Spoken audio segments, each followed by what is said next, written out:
ओम शोना प्रतभिनो भवानक्षरा निवेशनीयचानः सर्मसप्रदाः ह्रीङ्गाधारशक्तिः नमः कमलासनाय नमः विमलासनाय नमः धारशक्तिः नमः गन्धादिसम्पूज्य गन्धपुष्पधूपदीपनैवेद्यं समर्पयामि प्रार्थयेतः पृथिवीतया लोका देवी त्वं विश्वनाथदा त्वं दधारि मां देवी पवित्रं कुरु शासनं अनेन कृतरसनेन आसनदेवतः पूजनप्रियतां न मम ॐ कर्मपात्रपूजनम् ॐ तत्त्वायामि ब्रह्मणो वन्दमानसदासाते यजमानो अविड्भिः अहीडमानो वरुणे अवोद्धरुसकुं समानायुः प्रमुखिः अपां पतिवन्कर्षेभ्यो नमः पूर्वे ऋग्वेदाय नमः दक्षिणे यजुर्वेदाय नमः पश्चिमे सामवेदाय नमः उत्तरे अथर्ववेदाय नमः अपां पतिवं वरुणाय नमः गंगादिनदीभ्यो नमः सप्तसागरेभ्यो नमः गन्धपुष्पधूपदीपनैवेद्यं समर्पयामि दक्षिणाद्रव्यं समर्पयामि अंकुशमुद्रायां सूर्यमण्डलान् तीर्थानि आवाहयेत वत्समुद्रामाच्छाद्य अष्टवारं बं बं बं बं बं बं उच्चारयेत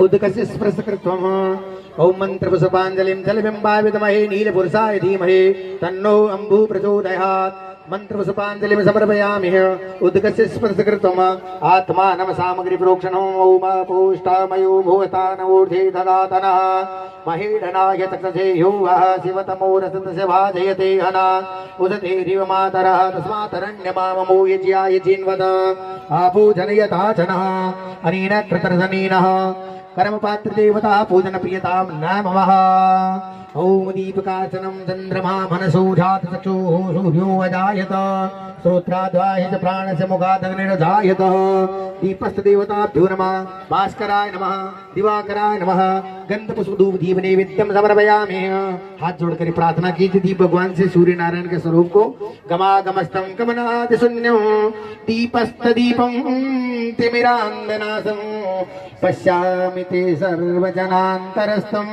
नमामि दीपं परमार्थरूपं ओ दीपदेव रूपस्थं कर्मसाक्षी विघ्नकृत यावत् कर्म समाप्ति स्यात् तावत् त्वं सुस्थिरो भव अनेन कृतरसनेन दीपदेवतः पूजन प्रियतां नमः।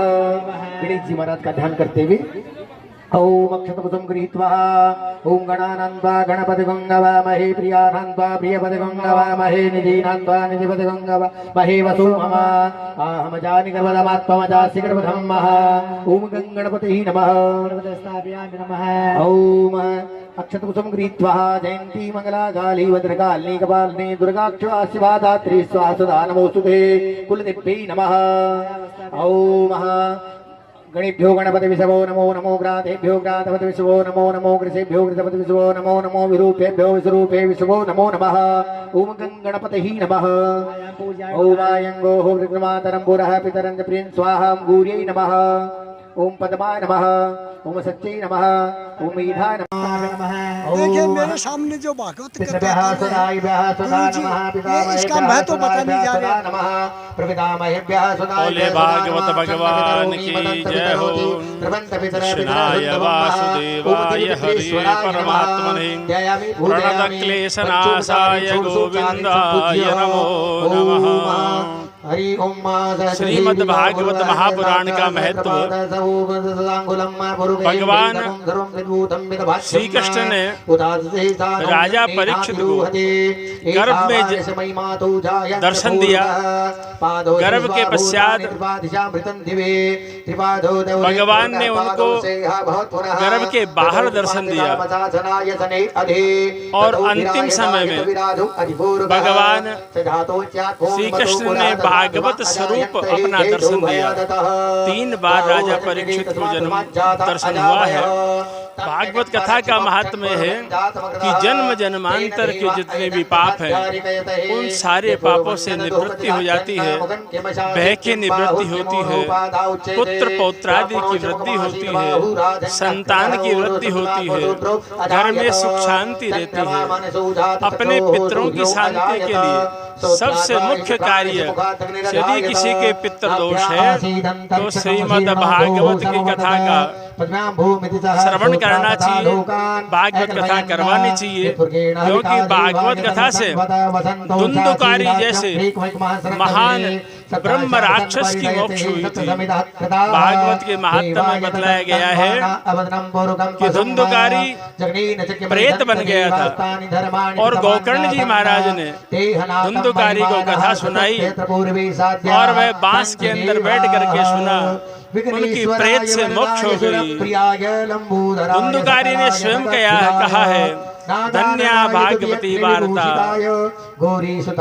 प्रेत पीड़ा विनाशिनी। ये प्रेत पीड़ा का विनाश करने वाली है। जिसके घर में, जिनके परिवारों के अंदर प्रेत पीड़ा, भूत बाधा, यक्षणी आदि कई प्रकार के दोष हैं, उन सब के दोष की निवृत्ति के लिए भी श्रीमद् भागवत कथा का महत्व बताया गया है। संसार के जितने भी पुण्य कर्म हैं, उन सबको एक तरफ रखा जाए और भागवत को एक तरफ रखा जाए तो भागवत कथा का पुण्य सबसे अधिक है। ब्रह्मा जी ने तराजू में तोल करके समस्त ग्रंथों को एक तरफ और श्रीमद् भागवत कथा को एक तरफ रखा है। इसलिए श्रीमद् भागवत कथा का महात्म इतना श्रेष्ठ है। जितने भी पुराण हैं, 17 पुराण हैं, उन 17 पुराणों से भी ज्यादा पुण्य का महत्व है। महाभारत की कथा सुनने से भी ज्यादा महत्व है। श्री रामचरितमानस की कथा श्रीमद् भागवत महापुराण का ऐसा पुण्य मिल जाता है कि जिस पुण्य को प्राप्त करके हम जन्म जन्मांतर का भाग्य तय कर सकते हैं। नमो नमस्ते धन्यवाद महाराज श्री ने आपको बताया भागवत सुपासहस्ताय श्रीकान्तं कमलनयनो योगविद्यानिगम्यं वन्दे विष्णु वैवरं सर्वलोकैकनाथम् अक्षतकुसुमं गृहीत्वा ओम ब्रह्मज्ञानं प्रथमं पुरुषातिशीमतः सुरतोभीनाव सपज्ञा उपमा सविता सतशयो निमसतशैव प्रधानपीठोपरि सर्वतो भद्रमण्डल देवताभ्यो नमः ध्यायामि पूजयामि। चढ़ा दीजिए और लड्डू गोपाल भगवान का ध्यान कीजिए। ओम करारविंदे न पदारविंदं मुखारविंदे विनिवेशयन्तं वटस्य पत्रस्य पुटे शयानं बालमुकुन्दं मनसा स्मरामि। बालमुकुंद कृष्णचंद्र देवताभ्यो नमः। गंधादि संपूज्य गंध पुष्प धूप दीप नैवेद्यं समर्पयामि। हाथ जोड़ करके प्रार्थना करें कि भगवान आप यहाँ पधारे हैं, आप काम से पत्र पुष्प जो भी आपको अर्पण कर रहे हैं उनको स्वीकार करो और इस भागवत कथा यज्ञ को संपन्न करो, ऐसा भाव रखते हुए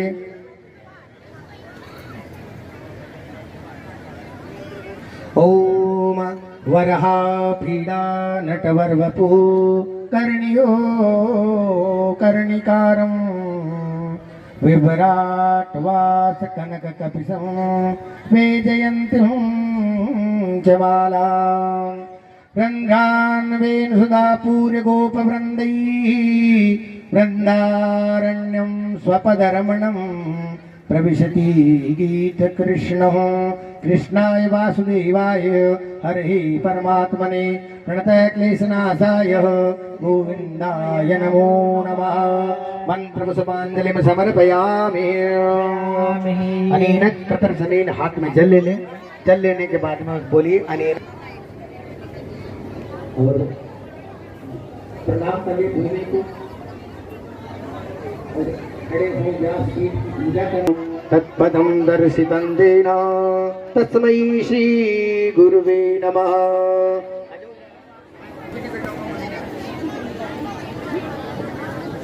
आत्मने प्रणतः क्लेशनाशाय गोविंदाय नमो नमः।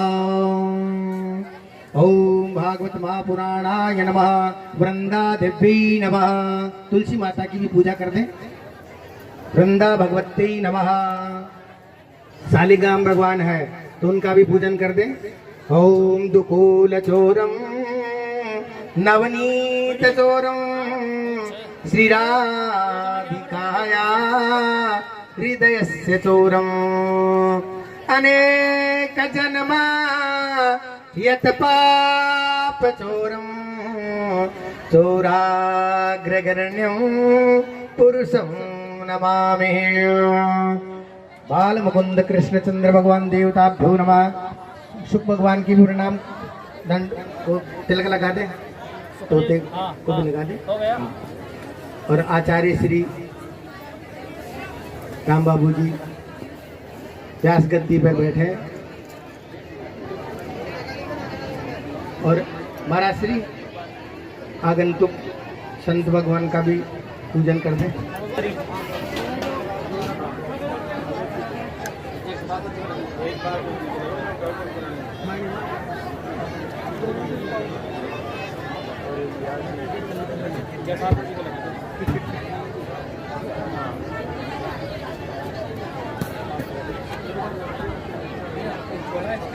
देखो माता बहनों से निवेदन है कि आपके यहाँ इस सांदर्श ग्राम में जो ये यज्ञ महापुराण है, भागवत महापुराण कथा श्रवण होने जा रही है, तो उसमें यहाँ से संत पधारे हुए हैं, तो उनको सभी संतों को आप प्रणाम करेंगे, क्योंकि उनका आशीर्वाद ही हमको फलीभूत होता है। और इस आश्रम को भी तभी सिद्धि प्राप्त होगी जब वो उनका सम्मान करेंगे, इसलिए उनका सम्मान जरूरी है। सभी जो यहाँ सुन रहे हैं श्रोता मेरी आवाज, वो सभी आगंतुक संतों का सम्मान करेंगे। ओम व्यासाय नमः,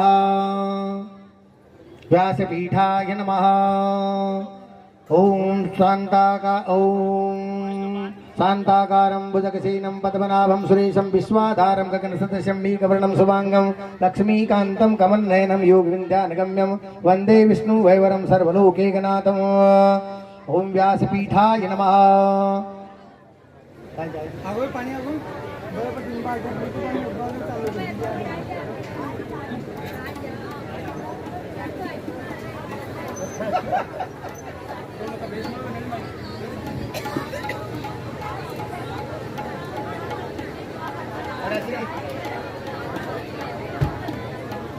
ओम गुरुर्ब्रह्मा गुरुर्विष्णु गुरुर्देव महेश्वरा गुरु साक्षात् परम ब्रह्मा तस्मै श्री गुरुवे नमः। इस संसार में सबसे बड़ा गुरु है और गुरु से बड़ा कोई नहीं है। और गुरु की कृपा हो जाए और गुरु की एक दृष्टि मात्र हमारा सारा जीवन तार सकती है। और संत गुरु का स्वरूप हुआ करता है। वैसे तो संसार में माता पिता से बड़ा कोई गुरु नहीं है, लेकिन फिर भी संसार में संत उसके तुल्य ही, माता पिता के तुल्य ही माना गया है। संतों का हो गया।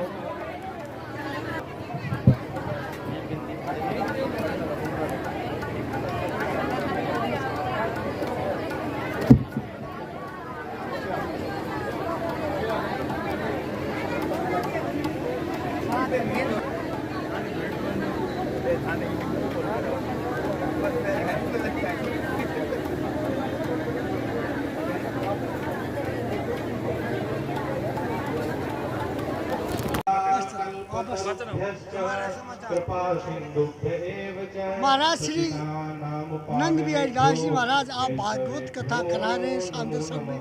मेरे हिसाब से पहला प्रोग्राम है ऐसा लंबा। आपने कलश यात्रा निकाली, आपके मन में ऐसे कैसे भावना आई? भारत देश एक तरह से धार्मिक देश है, फिर आप भागवत कथा करें। फिर वो की कृपा है, अचानक ही बैठ गया, जनता का कल्याण हो। अच्छा, इसलिए मैंने बैठा ये सोच लिया भाई यार एक भागवत कथा करा दो। भागवत कथा से जनता का कल्याण होता है। जनता का कल्याण होगा ही तो। इसके अलावा कोई कौन सा ग्रंथ है? भागवत कथा ही है मोक्ष का द्वार। मोक्ष का द्वार ही है ये। देखिए महाराज श्री कह रहे हैं कि मोक्ष का द्वार भागवत कथा, इसलिए महाराज ने भर्तृहरि जी महाराज का धाम ये दिखाइए, धाम है इधर। अभी दोपहर का समय है, पटबंद है, मैं आपको दिखा रहा हूँ। ये यानी चौमू तहसील के सांदरसर गांव में जो नंद बिहारी दास जी महाराज अभी यानी संन्यास ग्रहण करे हुए, इनको शायद 8 महीने हुआ। 8 महीने भैया दोस्त को लिया था मैंने संन्यास। संन्यास दान किया था और दीक्षा दीक्षा लेकर के यहाँ आए थे और यहाँ गाजे बाजे से गाँव में उनका स्वागत किया था। 8 महीने में बाल बच्चा 9 महीने में पैदा होता है। अब देखिए सब कुछ ताक दिया और आज भागवत कथा गांव में आगे जा कर के ऐसा लगता है कि ये जो आज की तारीख है ये आगे या आज की तिथि है ये आगे जा कर के ऐसे मेले के रूप में बढ़ेगी। ये महाराज श्री का आशीर्वाद सब मिलेगा। परिश्रम करके धन एकत्रित किया, उसकी सार्थकता है कि हमें मन लगा करके कथा सुननी है। और व्यास जी जो इतनी मेहनत करेंगे 7 दिन तक, उनकी सार्थकता भी यही है कि आप सब लोग मन से इस कथा को श्रवण करें और इसको सुने और उसका आत्म कल्याण करें।